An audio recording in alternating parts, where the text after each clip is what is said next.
Hello, everyone, and welcome to that Star Trek podcast, your place for a detailed analysis and speculation of all things Trek.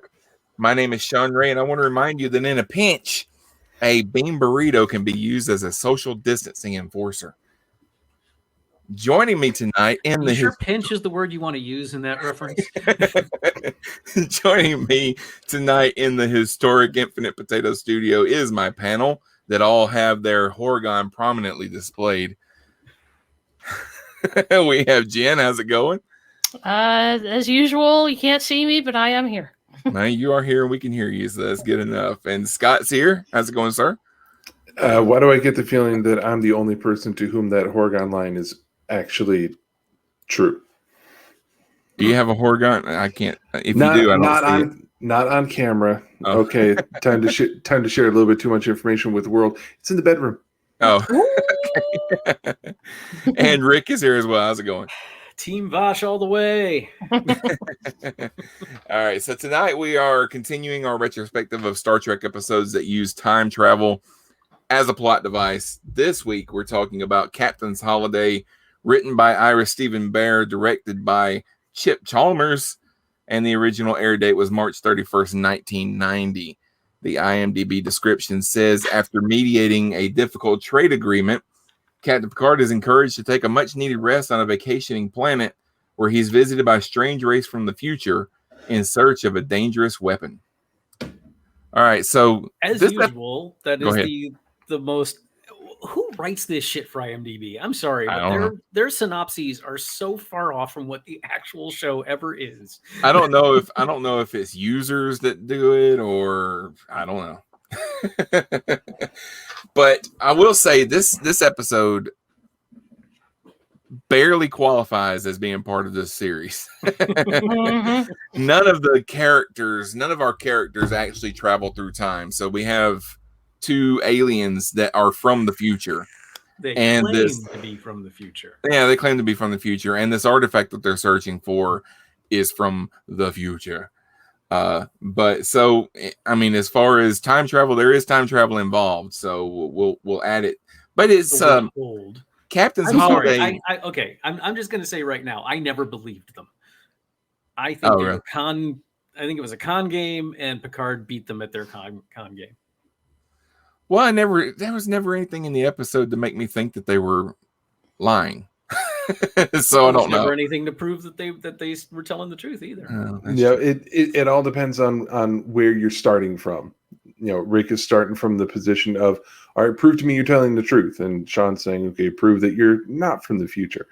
Now I'm probably not the only one that realizes this, but according to Star Trek Online, the online role-playing game, they were telling the truth. Yeah. And they did, when they first got to Ryza, they did know that he was coming. Mm-hmm. And apparently he's a captain of a starship, and he's been a captain of a starship for 20 plus years, if you include the Stargazer, and he's never heard of one of the Federation planets, Ryza. Again, one of the unintentional retconning. It was started as, oh, look at that, Riker, because he's an expert at shore leave, has the inside track, and also one of Riker's hornier episodes, I gotta say. Yeah, Riker was creepy in this episode, that's for sure. little bit. And they present it as, he's got an inside track on a nice little vacation getaway that not a whole lot of people know about.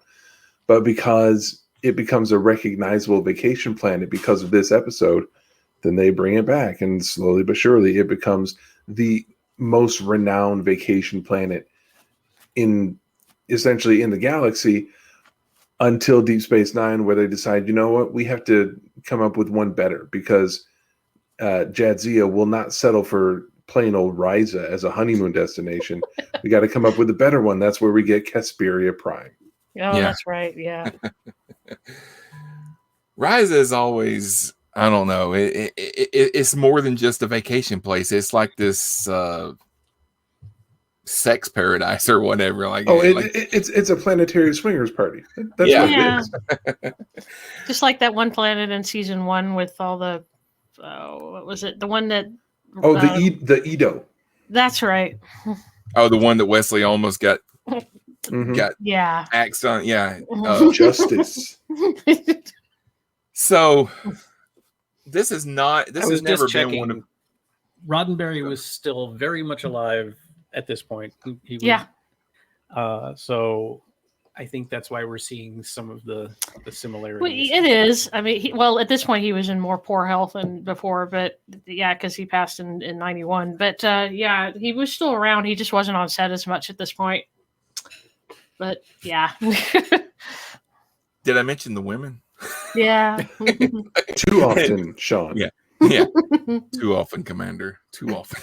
And that just adds another level of discomfort, because what that says is Riker is absolutely the kind of guy who's going to go to his ex and say, "You're never going to guess the wild, freaky sex that I just had at this planet.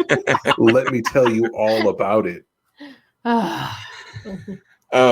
This has never been one of my favorite episodes, but it is a fun episode. There's a lot of humor in this episode, especially you take the way that they were portraying Picard in these first few seasons, the stick up his butt Picard, and put him in a place where he's supposed to relax, but he's so uncomfortable he can't relax. And the only way that he can relax is to go on a treasure hunt, because archaeology is his bag and everything. But Jen, what are your thoughts on this episode? Well, I will go out right now and say Vash is one of my favorite characters of all time. Thank you. I love her, and the fact that obviously the fans loved her because she came back for 2 more episodes in the show. One more episode in this show and one in DS9. But I loved her so much. She really makes this episode because she's the one who basically gets Picard's stick out of his butt. Yeah. And it's his first romance on the show, if I remember correctly. Are we not doing phrasing anymore? No. No, we're not. Space phrasing. So Vash she came back once, and I thought she came back twice in the Next Generation. Was she not in the Robin Hood episode? She was in the Robin Hood episode, and then she was in a DS9 episode. She was in 3 episodes altogether. Okay, so the Robin Hood episode, that's the one where she left with Q at the end of it, right? Yep. And then in DS9, she ends up there, and Q goes after her there. Scott, what'd you think? It's fine. It's okay. It's a decent little one-off Indiana Jones style adventure. Picard gets to punch a virtually defenseless, short, unintimidating Ferengi in the face, who just had a gun on him. He doesn't punch him very hard. It's just a little pop in the nose. It is one of the most unconvincing punches ever. Yeah, which still manages to knock this Ferengi out cold. Yeah, I don't know about that. I don't want to start a fight on this here podcast, but I've never. It's not like I don't like her, but I haven't been able to truly understand what's so great about Vash. She's fine. She's good character, but there are many people out there. Some of them are on this panel right now who seem to believe that Vash is who Picard should have ended up with for the long term. Oh no, I never said that. I wasn't referring to you, Jen, but I thought that I remember Rick suggesting at some point that she was like, the one for Picard. I might be getting you confused with someone else, but there are a lot of people who are real big shippers for Picard and Vash, and I don't understand it. She's okay, but I don't think she's the greatest. As far as I remember, they never really hooked up. I mean, they didn't even kiss in this episode. Yeah, they did. Oh, yeah, they did. They slept together in this episode. Okay, I had a 2-year-old running around while I was watching it. I just remember the scene at the end when they were about to kiss, and she just said, "Nah, that's all right." And they were about to kiss because Picard was like, "Well, the adventure's over, and we didn't find the future device, but we can just do again what we did last night, huh? And she's like, no, I have to run away and complete my con. Excuse me. Yeah. You ever seen Top Secret, the movie Top Secret with Val Kilmer? Yeah, I love that movie. Oh yeah. Okay, you know how they did the scene where they're like he and the girl who's the actor, I don't know her name, but they start making out and then they pan over to the fireplace. Yeah. Like, yeah. That was kind of what happened in the cave. Yeah. Rick, what about you? What are your thoughts? This is one of my all-time favorite episodes. It's in a way it's very uncomfortable to watch, just because it totally takes Picard out of his comfort zone, and it's kind of weird seeing him be the fish out of water for a while. But I love Vash. I love Jennifer Hetrick. I really enjoyed the dynamic between her and Patrick Stewart. I think I don't think that Vash and Picard should be together forever, but I think it was a very fun relationship, just because she is so the antithesis of everything he is. Mm-hmm. And she knows that, and she loves just twisting that into him and seeing him squirm. Because Picard is, with the exception of, family and stuff like that, he is the unflappable iron captain. There's, nothing gets through to him. And, here's this woman just absolutely winding him around her finger. And I think it's a joy to watch. Max Grodenschick is always fun. I thought I remembered that it was him, and then when he came on the screen, I was like, that doesn't sound like him. So I didn't realize that the Moogie, the Rom voice was was something he did for the character. Because he obviously doesn't sound like that. Yeah. And I had to check Memory Alpha. I was like, oh, it is him. Okay. Just shows that he's a good actor. He can absolutely differentiate them. And oddly he's a good enough, lounge singer too. Indeed, yes, he is. And the fun thing is, go back and watch some performances of Rom from like the first season of Deep Space Nine, before they really zeroed in on what his character was going to be like. He was much more stereotypically Ferengi when he first started, and because of that, he sounded a lot more like Sovak. Mm-hmm. But then, as they developed the character, he's going to be the somewhat dim guy. So he started to tailor the character to sound a little bit more dumb. Yeah.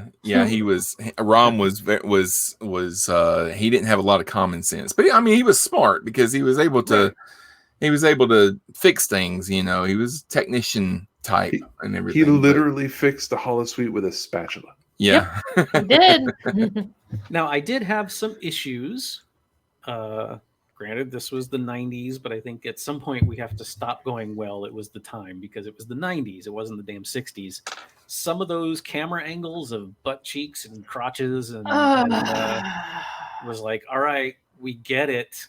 Well, as you said, Roddenberry was still coming to set at this point. Well, it was 1990, so technically it was late 80s. It was, I mean, so the 80s. Just watch some music videos from the 80s. Yeah.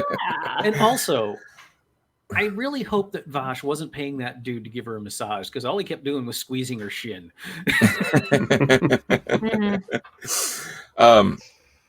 I almost, watching this episode, especially some of the scenes towards the beginning of the episode, when Picard is in his Speedo and everything, almost get embarrassed for Patrick Stewart, but I mean, dude was in shape.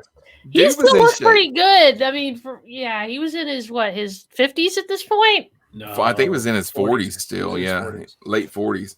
He, I wonder if he looks back at that now and is a little embarrassed, but I doubt it. Or he's just like, I wish I still looked that good. but you know that this episode was a direct result of Stewart going, I want the captain to get some, get a girl every now and then and get some action. Yeah.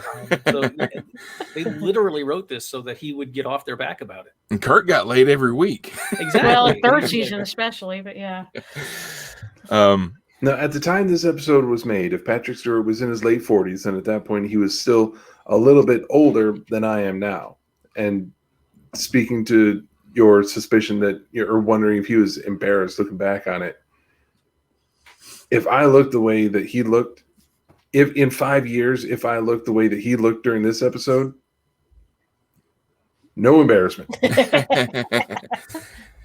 I'll also say that nope. one criticism that I do have for the show is that the scenes on Ryza do not look convincingly like they're even on anything other than a stage. Yeah. I mean, they're very obviously on an indoor stage and trying to make this look like some paradise. He was 50 years old in this episode. He was 50. Okay. Aha. I knew that when Will Wheaton turned 46, he said, I'm the same age as Patrick Stewart was in the first season of Star Trek. And this is season 3, right? 3, So, yeah. Okay. So I've got, as of a week from tomorrow, I will have 8 years to get myself looking like that. Yeah. We'll see. Wait, Will Wheaton is only a year younger than me? Holy crap. That's Well, I'm not scary. sure. I'm not. That was. I mean, I don't know if that was his last birthday or if it was a year. I or thought so. he was older than me. Oh God. Okay. I could swear he's older than me, like by a couple years. So the episode opens with 2 aliens arriving on Ryza and asking where Picard is, and he isn't there. And they say he will come. And then we see on the Enterprise, Picard is being strongly pressured into going on vacation. Like everyone's Wheaton was born teaming in up. 72. What's that? Wheaton was born in 72. So he is a year older than me. Not a year younger, a year older than me. Got it. We got that all straightened out. Thanks. Keep going, Sean. So Picard reluctantly agrees to take a vacation on Ryza, which is this pleasure planet that Riker really wants him to go to go to. And I got to add that Crusher basically threatens to take him off duty if he doesn't go on vacation. No, basically about it. She literally says, "Don't make, Yeah, make that these." was Yeah, like, but she's dude. there's she's still kind of got this jokey joke tone to her voice and everything, like, and all the ideas that Picard keeps coming up with to go on vacation is maybe I'll go to this symposium, or it's like, dude. And You know what I loved about- Vacation. You know what I loved about that conversation? Well, that and the one with Will is that if you go back to the TOS episode Shore Leave, where they kind of snuck up on Kirk with there's a member of the crew who's slacking off and overworked and not doing their duty, and Kirk's like, get that man on shore leave, and Spock goes, enjoy your vacation, Captain. And it looked like they were setting up this, and Kirk's like, oh, Spock, you. But Picard was just like, all right, I get it. Y'all are talking about me. What the hell? Brandon says, what is the Earth equivalent of Ryza? Probably hedonism. Oh, I was going to say anywhere in the Caribbean. Vegas. Or Vegas. Yeah, Vegas. Yeah. Yeah, he says maybe I'll go to the symposium, and Stewart wonders why Picard never got the girl. Yeah, Yeah. he gets all that symposium action though. And Okay. hey, I don't see what's wrong with a person, going to some. If a person enjoys symposia, then let him go to a symposium if that's what's going to relax him. If he's going to be able to go there to a nice, quiet, sedate function where he can learn something, where he can enrich himself, and people won't bother him. That sounds like a fine vacation. I don't see what the problem is with that. I mean, I'll tell you, when I go to a convention, there's nothing relaxing about a convention, but at the end of the weekend, I'm relaxed because I just get to forget everything for that weekend. So yeah. Well, before COVID, every year I would go to the United States Institute of Theater Technology conference. It moves around the U.S., and my school very generously would send it to me if there was something worth seeing. There's classes and workshops and stuff. And usually what I do is I go to the classes and I take the courses and I learn new stuff. And then I spend a lot of time just sitting in my hotel room not being demanded of. Yeah. You know, yeah. Yeah, that's what I enjoy about going to cons, because you don't have to worry about work, you don't have to worry about anything, and you're surrounded by people that are into the same stuff that you're into. Mm-hmm. So you have conversations all weekend about Star Trek, Star Wars, Marvel, all this kind of stuff that if you talked about it that much at work, people would start, that dude's really nerdy. All he's talked about is Spider-Man for the last hour. Yeah. So. But once he's on Ryza, he gets approached by this woman while he's trying to read. And she asks him, well, if you want to be left alone, then why do you have the Horgon displayed? Because it usually means that you're seeking Jamaharan, which I don't know exactly what Jamaharan is, but I'm sure it's Yes, sexual. you do, Sean. Companion. Yes, you can't do. see Got an me doing idea? air quotes, but companionship. I've got an idea that it's like, Yeah. I mean, I put this out because I want to get laid, that's pretty much it.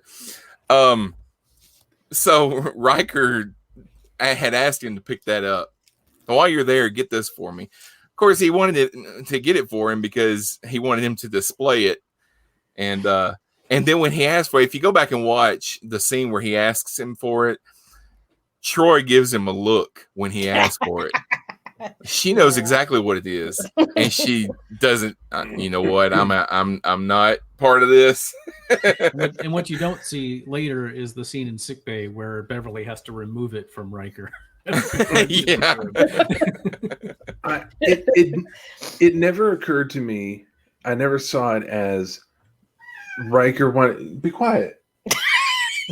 As Riker wanting Picard to get one so he would have it out and be able to take advantage of it. I always took Riker at his word. It's like, do me a favor. Oh, hi. Do me a favor and please get one for me because I want one. Riker has one in every room of his apartment. Yeah, that's what I was thinking when I was watching it today. It occurred to me, wait, Commander, why are you asking him to buy you one? Certainly you have one already. Yeah. You would not go to that planet. Hello. Hi. You would not go to that planet and not leave with at least two of them. Yeah. He would absolutely double fist it like Quark did in Let He Who Is Without Sin. Oh gosh, it would not be No. a podcast without Scott's cat showing up. It's just Hi, Xena. Xena, right?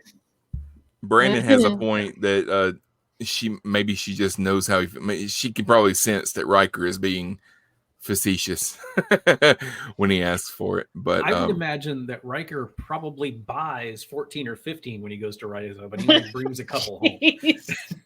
Wow. he probably has one replicated every day. He uses them as stocking stuffers at Christmas time. Yeah, he's got one on his keychain. You said stuffers. Okay, so Picard gets kissed by this woman that he's never met, and she's attempting to fend off this Ferengi named Sovok. Sovok accuses Picard of conspiring with the woman, Vash, who has in her possession a data disk that he wants. And, Picard doesn't want to get involved in any of this, so he goes back to his room, and he discovers 2 Vorgons in his room.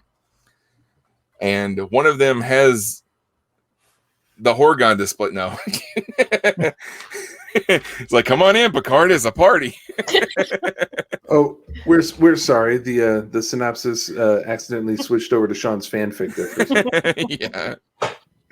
Okay, so this is where the time costume designer, because I normally enjoy Star Trek costumes, but those Vorgon outfits were just hideous. Oh, they were super bad. I wasn't crazy about anything about the Vorgons. I didn't like the their makeup either. yeah. Ugh. And They look now, like they could barely move their face without everything falling off. because we have the nice HD transfers. Yeah. Then we could see the little square in the temple of the aliens, where if you look really close, it's an old school LCD graphic of little arrows moving up in that Really? I square. didn't see that. Yeah, it looks like an old school calculator or something. It's it's not LED at all. It's just the the classic like LCD. LCD. Thank you, LCD. It's just one of those little simple graphics, and they just stuck it into the prosthetics on their temple. They used to do that a lot on TNG because like Worf had this thing on his sash that was just a little digital, almost like one of those Tamagotchi little screens that moved around and stuff. He had that displayed on his sash right there, and I remember seeing a close up of it. They used to have they did a 25th anniversary special with Shatner and Nimoy,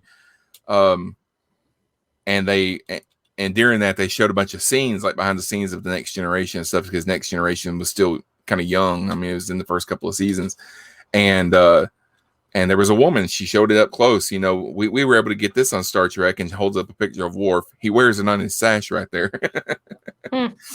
So, it's essentially one of those. Yeah, they had a couple spares, and they put them on the. Robert Blackman was the costume designer for this one. Yep. So the Vorgons tell him that they're looking for this powerful weapon called the Tox Utat. Which is possibly the stupidest name for anything Star Trek ever came up with. And evidently this thing is capable of stopping the fusion reaction of a star. Which is what Saurian, what was his name? Malcolm McDowell from Generation. Dr. Tolian Sauron. Yeah, that's what he does. So is the fire in which we burn. Don't remind me. But there was a 27th century scientist. That's where they're from, is the 27th century. He invented it. He traveled back in time to hide it in the 24th century. And according to their historical records, Picard will locate this object on Risa. So he wasn't very good at hiding anything. It was pretty damn clear where he brought it, apparently. Yeah, I mean, if your historical records say Picard found it on Risa and you can travel in time, why not travel back before that and get it from Risa? Because that's where it is. Because you can't change the past. It's already written. Fun little bit of trivia. According to Star Trek Online, you, the player, you're the one who put it there. Yeah. Oh, really? Yep. I was going to mention that too. Thank you, Scott. Mm-hmm. And if I'm not mistaken, another thing that Star Trek Online gave us is that the scientist Cal Dano, who created the Tox Utat, I believe there's an episode of Enterprise where they find like some weird futuristic ship with a dead body in it, like an old body that they can't identify. Apparently, that's him. What? Really? I didn't know that. Oh, okay. I need to double check on that one because I can't be entirely sure. But I think they Star Trek Online kind of went under the surface, and they kind of inserted into the temporal Cold War that this 27th century scientist that we'd heard about before was actually a dead body on Enterprise. Okay. They go through. They will add a lot of unanticipated backstory to a lot of teeny tiny story elements that we see in various episodes. Star Trek Online will grab some really interesting throwback stuff and really flesh it out just for fun. And as we mentioned last week, not canon. Sorry, guys. No. Nothing that isn't on screen for Star Trek anyway is considered canon. They're not. Star Wars is different. They'll add in some books and things like that, but Star Trek doesn't. So, well, yeah, they do it now. They just took what was established previously as canon from the books, and they threw all that out, and then they started making their own canon books. Yeah, that's what I was talking about. The books that are coming out now are considered canon, but usually nothing happens in the books. Yeah, it's not they stopped doing it; they just started over. All right, so Picard and Vosh use the information on the disc and determine that the Utat, they find its hiding place. And when they arrive at the location where it's buried, the Vorgons appear so they can witness the discovery of the Utat. And I was thinking when they showed up and they're just standing there, I almost wanted Picard to say, "Why don't you pick up a shovel? Get over here and help." We're wearing mittens, Picard. We can't do anything. I And think then that was the Sovok, worst part of the costume is those mittens. Those were god awful. and then Sovok shows up, and he's got a phaser rifle. And I've got a question, a Star Trek technology question. Maybe Rick can answer this. Okay. What does a phaser rifle do that a regular phaser doesn't do? Last longer. Is that it? Well, it's Because a rifle shoots further than a pistol does. not necessarily. But in Star Trek, you're talking about energy weapons. So It looks cooler. yeah. Okay. Well, first of all, I mean, a rifle and a pistol, it's all a matter of calibers and round size as opposed to the morphology of the weapon. You know, a 22 rifle is not going to be as strong or shoot as far as a 357 Magnum revolver. So Yeah. it's just saying a rifle is shoots farther than a pistol. That's erroneous. I honestly don't know what the difference, especially in TNG, those silly rifles that they had at the beginning of TNG. I never liked those anyway. Sorry, Scott. I was going to say Scott has one. But I never liked the Dustbuster hand phasers either. That one, the hand phaser you've got down there under next to the Logan's Run, that's the model of TNG and on phaser that I really like. Mm-hmm. And then once you get to like First Contact and Voyager and Janeway's freaking hand cannon, that's when things started getting really cool. Those silly things up there, the only advantage I can see is accuracy, and maybe they have a bigger power pack, so they last longer. But it has kind of actually been said what the difference is. Brandon Ash said more battery. Yeah, more maybe? battery. That's kind of what I figured, because like in First Contact, they pull out these big rifles and Data cocks the thing. I'm like, what? You have to cock a phaser? It looks cool. Lock and load.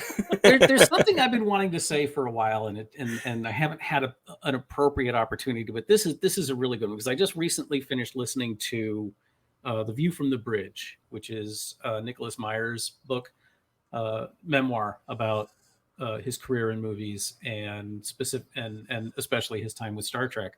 I owned the book. I had read it years ago when it came out, but it was 10 years ago, so I didn't remember all the details. And listening to it again, and he reads it. And folks, if you're into audiobooks, I definitely recommend it. It's a really good listen, and it will, for everyone that screams about canon, especially everyone bitching about Discovery and Picard. Yeah.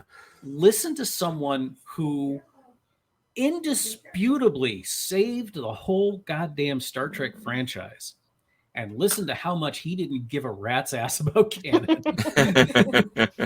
And then go and listen to the 50-year mission, or read it, because Ira Stephen Bear and Ron Moore, two of the biggest names in Star Trek, couldn't wait to get out from under the yoke of Roddenberry's vision and just start screwing with everything.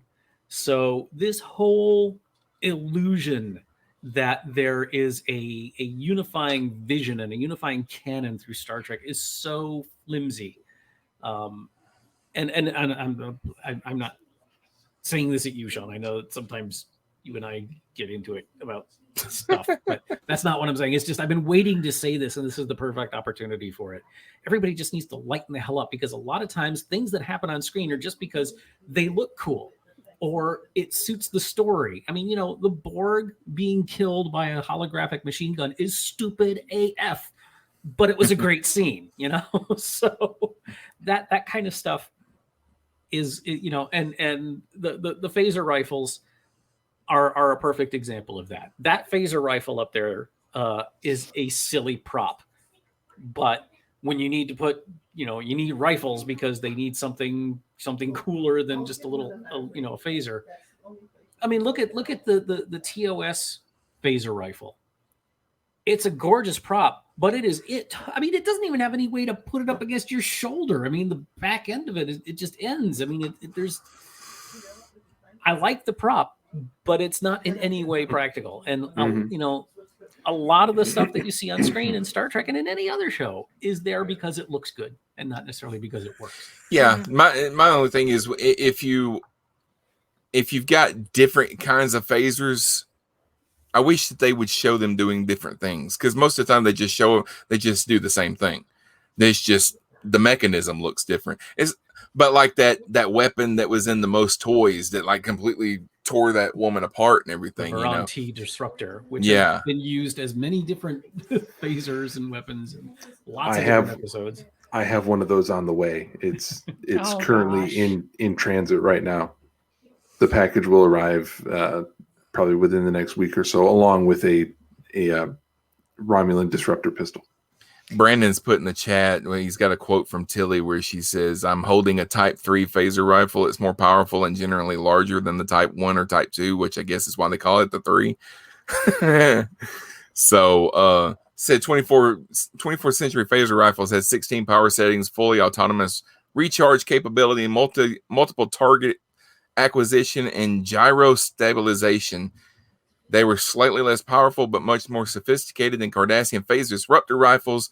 Some, such as Kira Nerys, considered them less effective in the field, as the 2360s version of the rifle could be modified with the use of a tracking light mounted to the central body."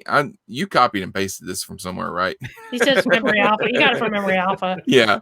But But yeah, so there are differences. I just don't remember a lot of those being explained on screen. So Yeah, that one scene between Kira and Zial in Return to Grace on DS9. She's on the bird of prey that Ducat had just captured, and she's showing Zial, okay, these are the weapons you can choose from. There's a Federation phaser rifle, and there's a Cardassian disruptor rifle. And that's where she goes through the 16 settings, fully autonomous recharge capability, multiple target acquisition, and gyro stabilization, which is their way of saying this rifle can acquire and track multiple targets, so you'll never miss anyone, and it's gyro stabilized, so you can be knocking around, but it's still going to stay level. None of which is ever actually seen, because what do? You get people just lifting it up and swinging it around and fire. yeah, you did just got somebody holding a prop, and you miss just as often as you do with a hand phaser, which is all the damn time. Yeah. And he says when Worf's rifle ran out of power, he improvised and swung it like a club. Now, that's an action movie trope. When your gun runs out of bullets, you throw the gun.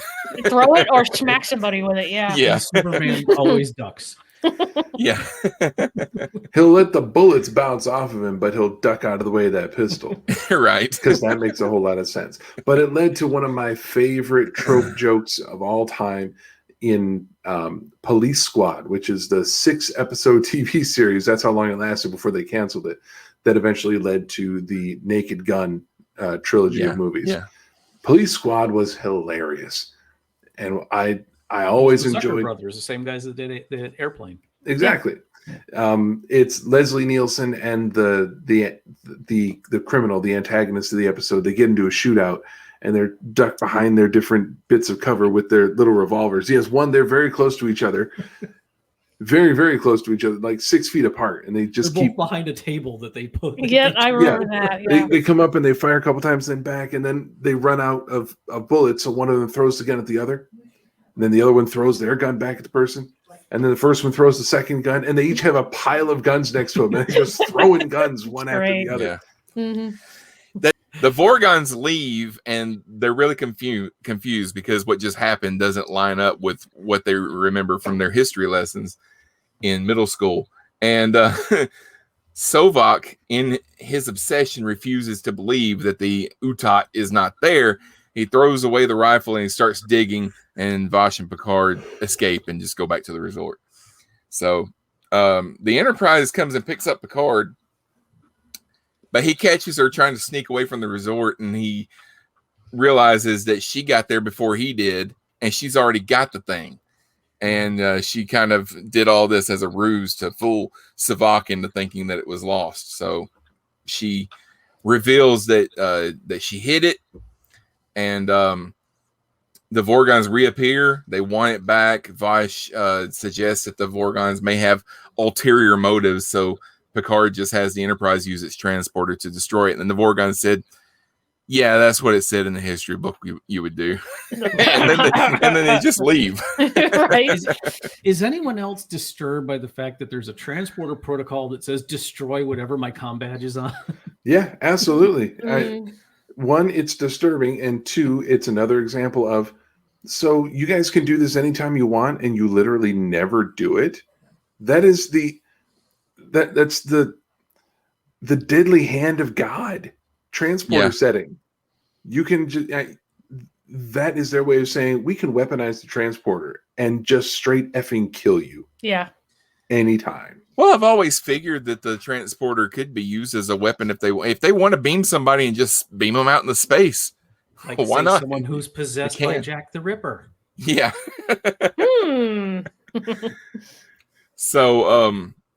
So yeah, that's pretty much the episode. But I don't think we ever heard of Transporter Code 14 again. Nope. After that, so maybe they Not realized that it was problematic. Because I mean, we get this all the time, and not just in Star Trek and all kinds of stuff. They introduce something, and it's just like you said, Scott. Why don't you use this all the time? Well, we better just not ever mention it again. Sport drive. Sport drive. Yeah. Okay, here's the thing, and Star Trek does this a lot, and I realize it's kind of silly, but what is the deal with these rigid backpacks, suitcases, whatever, that can hold maybe like 3 shirts, a pair of underwear, and a toothbrush if you're lucky? They had those quite a bit in the first few seasons, didn't they? They get vacuums. They get vacuum sealed, so they're rolled up really tight, so you can fit a lot of stuff in there. That's how you know you're in the future, because they've evolved from bags to boxes. There's a bag of holding, basically, but a box. Well, it's just like it's a TARDIS backpack. That's right. And I understand that in the Next Generation, they're dealing with what they think the future will look like, and some of the actual technology that's come out since then kind of is more futuristic than what they had. And I'm mentioning this because I want to bring up the fact that they have pads that they can read on, but Picard takes a whole bunch of great big books with him on this trip. Now, I understand some people like reading books. I like reading books sometimes too, but most often when I'm reading on my phone. But there's this whole thing in the Next Generation when they're dealing with these pads, you have to have a different pad for each thing that you're reading. So you've got like a stack of pads on somebody's desk, when the actual technology is I can fit all of that on one device. Well, that was still about a decade away. Nobody saw it coming. Mm-hmm. So.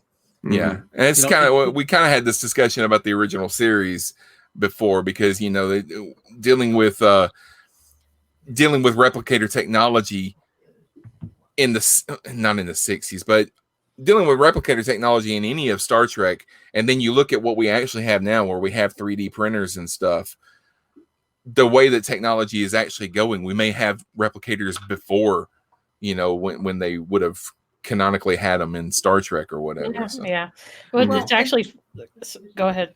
I mean, even today, I am still, and I've been, involved in digitizing stuff, as we all have. None of us here, all of us here, were we were around before the internet. Some of us longer than others. But we remember what it was like to not have electronic versions of anything. And even today, I'm amazed at how much memory, or how little memory, a book takes up. Mm-hmm. So I've got like 40 books on my phone right now. Yeah, exactly. The file size of a 300-page book is negligible. But we had no idea in the 80s and 90s that would be the case. So, they said, okay, books will become electronic, but they had no idea that you would have something the size of a pad that would hold an entire freaking library. Mm-hmm. Mm-hmm. Right. Yeah. I heard it described once long ago that most of Star Trek, especially the original series, and also carrying on from that, Next Generation, they presented a future based on the assumption that the greatest advances in technology would be production and use of energy and propulsion. We could go further. We could do more with things that required fuel and required power. But you still saw them in TOS. They would have to have their data on little in their little card library with those little. I'm assuming they were just like little pieces of wood that they carved out and painted. And then you move on to Next Generation. They have pads, and you have isolinear chips, and so on and so forth. So they're still carrying around their data in removable media. But they have the power to travel at warp speed across light years. Yeah. Whereas, because that's where they were putting their focus, was propulsion and energy. Whereas in the real world, the greatest advancements have come in data storage and miniaturization.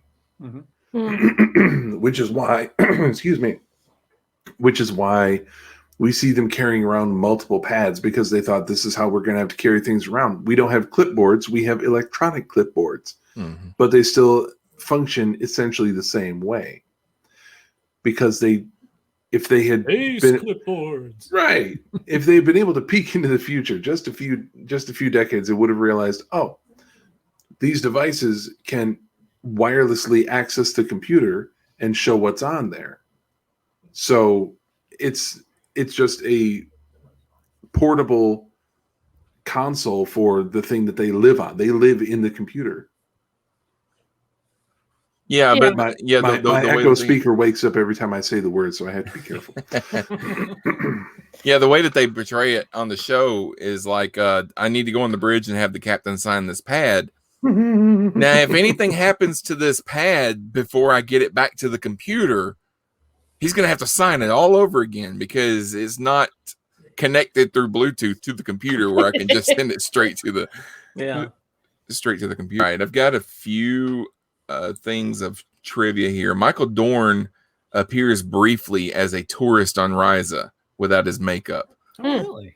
This is, and I don't know where. This is just, I found this listed a couple of places. I don't know where it is on the show. I'm assuming it's in that big scene where Picard is laying in the lounge chair and stuff.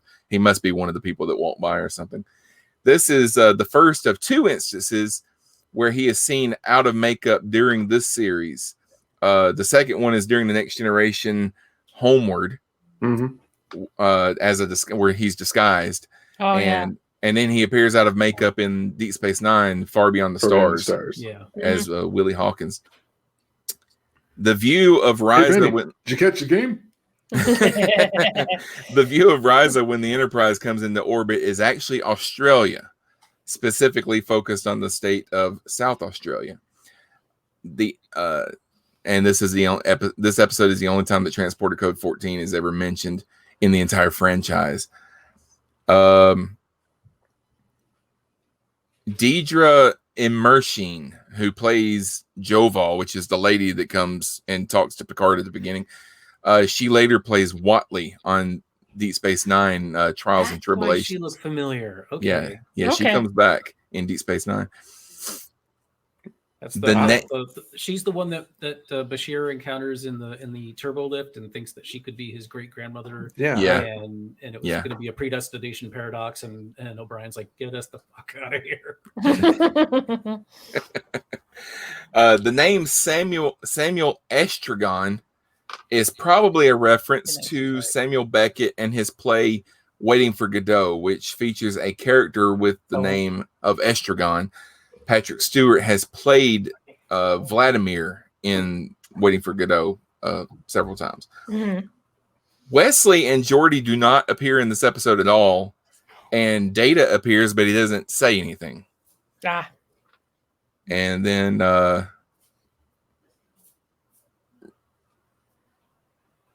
that's it. A final scene was originally written, which mirrored the first scene on Ryza, suggesting that the Vorgons did indeed make another Toxutot. In the end, that scene was not filmed, because it was Michael Pillar says it was confusing and it didn't quite work. So that was always my biggest problem with this episode, and you'll like this one, Sean, because I was like, well, why don't they just try again? So if they can travel back, then yeah, like I said, there's a lot of time. A little bit further. There's a lot of time travel, not necessarily Star Trek, because like I said before, Star Trek, the time travel rules change every time they do it. But there are a lot of stories, time travel stories out there, where you can go back in time, but you can't change anything because what you do has always been part of history. You just haven't done it yet. You know, so you travel back in time and try to change something, you can't change it because you've always gone back in time and tried to change it. And it wasn't changed. You know, so that I think that might be what they're trying to do here, but it's just not said or it's not explained right. The Vorgons can go back and they can observe this because it's already happened, but they're expecting a different outcome because they say when Picard destroys the thing, they say, yeah, that's what you've always done. Yeah, well, I mean, then that's what I've always done. You just wanted to come watch it happen, I guess. Because if it didn't, the movie would be over. Yeah. Right. Why do you do it that way? So the movie can happen. Wow. Time travel is tight. Mhm. Okay, who thinks we need to try to get this guy on the show? I've tried. He doesn't even respond. That's going to do it for us for this week. I want to remind everyone about our Patreon. If you want early access to episodes, you want to hear special episodes that you won't hear anywhere else, or whatever perks I can think of, then consider becoming a patron. It's only a couple of dollars a month. And we've already done Kingdom of the Spiders. Next week, we'll be recording a commentary of Plan 9 from Outer Space. So if you want to hear that or see the video version of it, then come visit us at patreon.com/infinitepotato to find out more. Otherwise, you can still find us on Facebook and Twitter. You can search for That Star Trek Podcast, or you can go to our website at infinitepotato.com and you'll find all of the links right there. Jen, thank you very much for being here tonight. Thank you for having me, as always. Scott, thank you. Always a joy. And Rick, thank you as well. My pleasure. Thank you. And I want to thank all of you for listening and watching. We'll be back in a week or so to review the next episode in our time travel retrospective, which is the TNG episode, A Matter of Time. Until then, remember to keep your Horgon polished and displayed properly. Mm-hmm. I would just like the Go world to know how much restraint on this episode.